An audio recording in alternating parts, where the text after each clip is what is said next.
નવનાથ કાવડ યાત્રા સમિતિ દ્વારા ચાલી રહેલ નવનાથ મંદિરોની સફાઈ ઝુંબેશ અંતર્ગત કામનાથ મહાદેવ મંદિર પાછળ ઓવારા નજીક વર્ષો જૂના મંદિરમાંથી શિવલિંગ સહિતની મૂર્તિઓ મળી આવી હતી।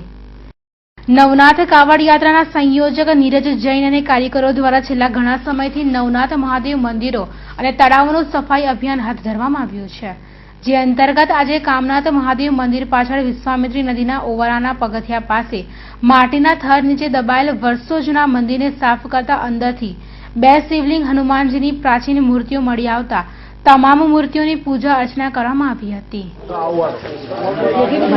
હમણાં જ અમે લોકો સફાઈ શરૂ કરી, અંદરથી મહાદેવ પોઠિયો શિવલિંગ 2 શિવલિંગ નીકળ્યા, પોઠિયો નીકળ્યો અને હનુમાન દાદા નીકળ્યા છે।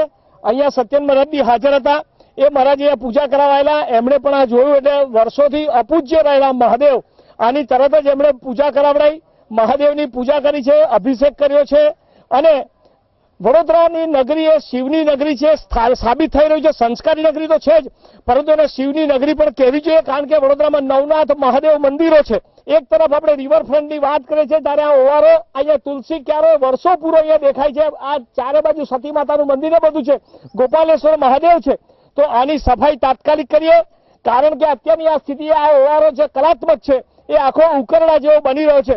આવો વડોદરા મહાનગરના યુવાનો, વડોદરા મહાનગર કોર્પોરેશન આપણે બધા સાથે મળી આ વિશ્વામિત્રીને જે ઓવારો છે કામનાથની પાછળનો એને ફરીથી એનું અસ્તિત્વ આપીએ। હું મહાનગર સેવા સદનના અધિકારીઓને કહું છું, આવતા રવિવારે અમે અહીંયા 200 યુવાનો હાજર રહીશું, તમે પણ જરૂરી સાધન સામગ્રી સાથે અહીંયા હાજર રહેજો। આપણે બધા આ કામનાથ મહાદેવ પાછળનો ઓવારો વડોદરા મહાનગરને પરત આપીએ। હર હર મહાદેવ।